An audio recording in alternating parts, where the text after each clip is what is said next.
विनोद की उंगलियां कीबोर्ड पर तेजी से चल रही थी। उसकी आंखें स्क्रीन पर टिकी हुई थी। कमरे में सिर्फ एसी की आवाज और उसकी सांसों की आहट थी। वो अपने ऑफिस का कुछ काम घर पे निपटा रहा था, लेकिन उसका ध्यान बार बार घड़ी की तरफ जा रहा था। आज शाम उसकी पत्नी रिया अपने गांव से वापस आ रही थी और विनोद को स्टेशन से लेने जाना था। अचानक दरवाजे की घंटी बजी। विनोद ने सोचा शायद कोई डिलीवरी बॉय होगा, लेकिन जब दरवाज़ा खोला तो सामने उसकी साली नीतू खड़ी थी। उसके हाथ में एक थैला था और चेहरे पर एक अजीब सी मुस्कान। जीजाजी, रिया दीदी का मैसेज आया है, वो आज नहीं कल सुबह आएंगी और मुझे बोला कि मैं आपको खाना बनाकर दे आऊं। विनोद ने उसे अंदर बुलाया। नीतू किचन में जाते हुए बोली, आप तो ऑफिस के काम में ही डूबे रहते हो, खाने का ख्याल भी नहीं रखते।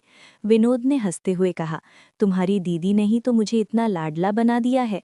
नीतू ने उसकी तरफ देखा। उसकी आंखों में कुछ ऐसा था जो विनोद ने पहले कभी नहीं देखा था। खाना खाते वक्त नीतू ने अचानक पूछा, जीजाजी, आपको कभी अकेलेपन का एहसास नहीं होता है? विनोद ने आश्चर्य से उसकी तरफ देखा। नीतू की आवाज़ में एक अजीब सी कंपन थी। दीदी तो अक्सर घर से बाहर रहती हैं, और आप? वो बीच में ही रुक गई। विनोद ने अपना गला साफ किया। तुम बहुत सोचती हो नीतू, ये सब उम्र का असर है। विनोद की नज़रें नीतू के होठों पर टिक गईं जब उसने धीरे से अपने काले बाल पीछे किए।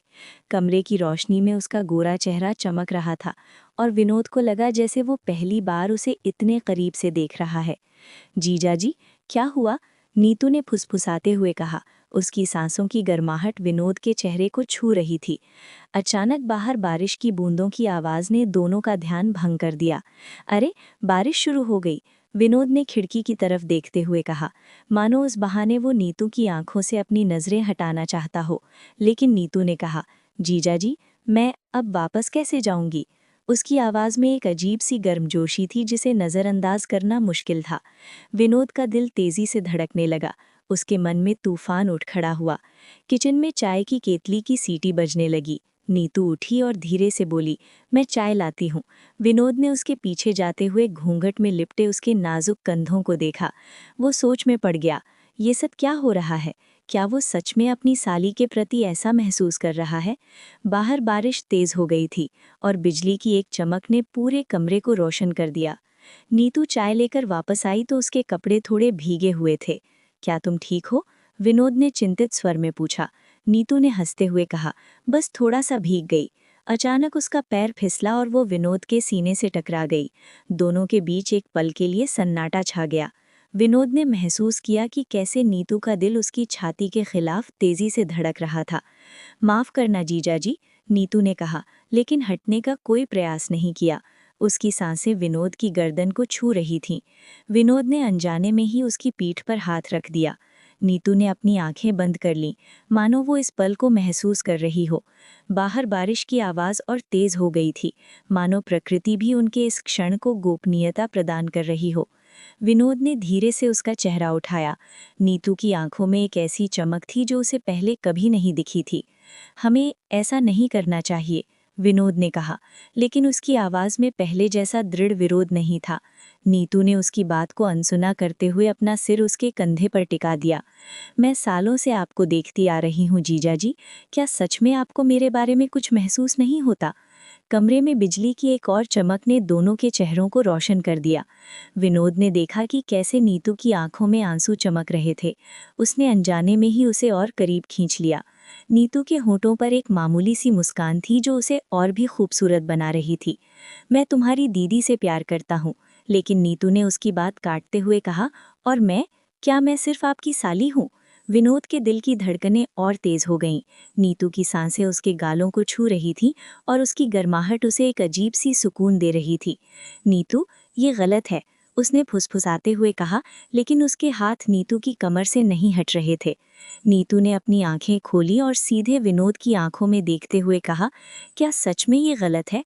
पर मुझे ये सब सही क्यों लग रहा है? बाहर बारिश की बूंदें खिड़की से टकरा रही थीं, मानो इनके इस पल को और भी अधिक तीव्र बना रही हों। विनोद ने नीतू के चेहरे को अपने हाथों में लिया। उसकी उंगलियां उसके गालों पर फिसलीं और उसने महसूस किया कि कैसे नीतू ने अपनी आंखें बंद कर उसे महसूस कर रही है। तुम जानती हो कि ये कितना जोखिम भरा है, लेकिन उसकी आवाज़ में अब कोई विरोध नहीं था। नीतू ने धीरे से उसके होठों को छुआ। ये एक कोमल स्पर्श था जिसने विनोद के शरीर में बिजली सी दौड़ा दी। उसने पलटकर उसे चूम लिया और अचानक ही दोनों के बीच का तनाव टूट गया। नीतू की बाहें उसकी गर्दन के चारों ओर लिपट गईं और विनोद ने उसे अपने करीब खींच लिया। कमरे में चाय की केतली की सीटी अभी भी बज रही थी, लेकिन उनमें से किसी का भी ध्यान उस ओर नहीं था।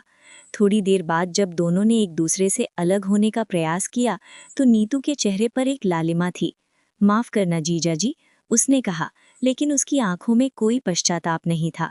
विनोद ने उसकी ओर देखा और कहा, हमें ये रोकना होगा। नीतू ने उसकी बात काटते हुए कहा, रिया दीदी को कभी पता नहीं चलेगा, ये बस हमारे बीच का राज रहेगा। विनोद ने अचानक नीतू को अपनी बाहों में उठा लिया।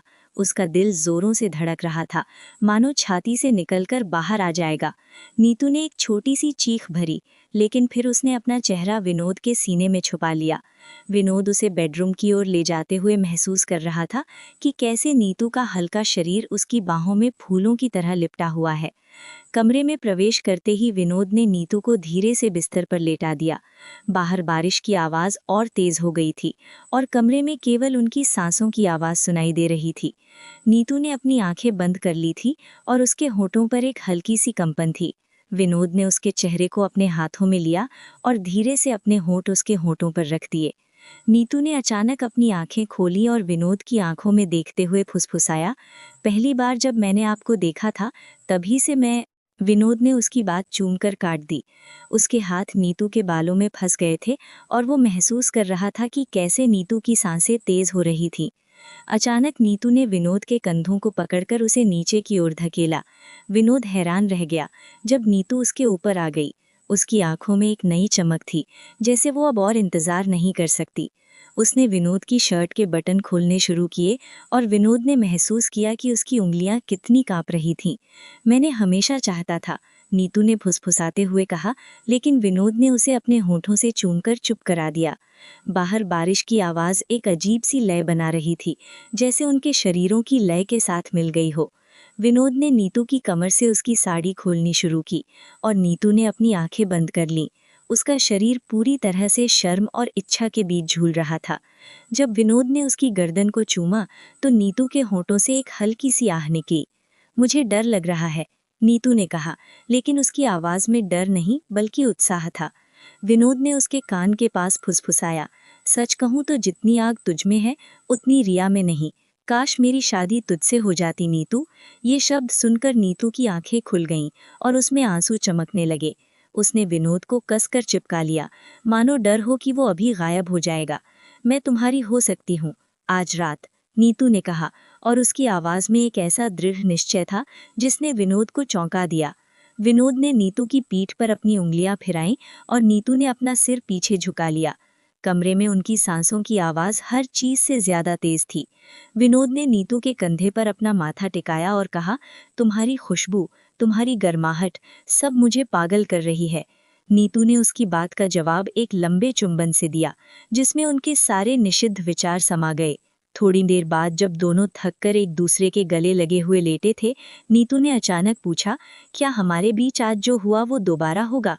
विनोद ने उसके बालों में अपनी उंगलियां फिराते हुए कहा, मैं तुम्हें झूठ नहीं बोल सकता नीतू, मैं चाहूंगा कि ऐसा ही हो।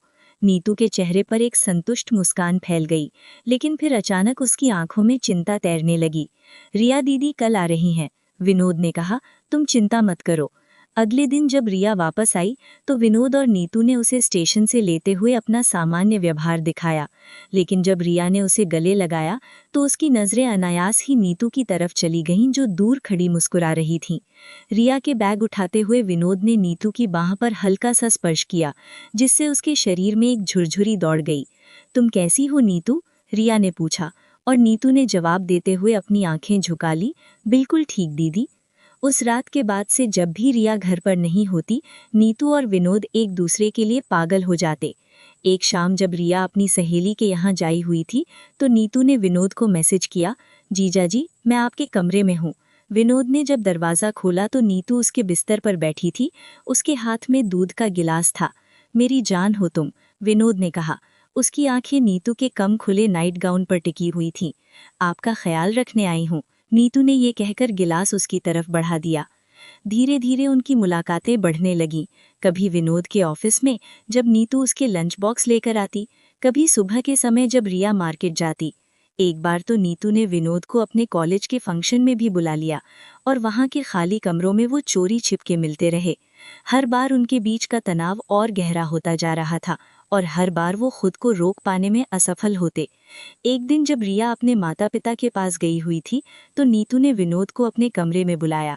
विनोद ने जब दरवाज़ा खोला तो नीतू उसके सामने एक नई साड़ी में खड़ी थी, वही साड़ी जो विनोद ने रिया को पिछले जन्मदिन पर दी थी। तुम ये विनोद हक्का बक्का रह गया। नीतू ने धीरे से कहा, मैं चाहती थी कि आज आप मुझे ऐसे देखें जैसे मैं आपकी पत्नी हूँ। विनोद के पैरों तले जमीन खिसक गई, लेकिन फिर उसने नीतू को अपनी बाहों में भर लिया।